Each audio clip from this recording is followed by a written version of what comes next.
Once you have determined which way your joists run, you may need to connect the two pieces of SmartTrack using the included red connector and Allen screws, like we've done here. Once you know where your SmartTrack is going to be mounted, you're going to drill a hole into the joist using the included drill bit.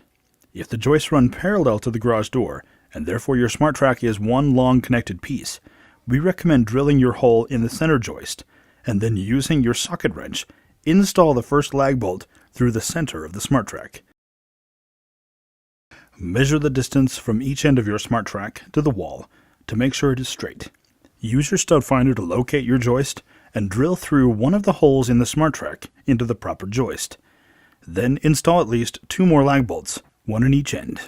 If your joists run perpendicular to your garage door, you'll be installing the two pieces of SmartTrack separately, 15 inches apart and exactly parallel to each other. Make sure each piece of SmartTrack is attached to 2 joists with a lag bolt at each end.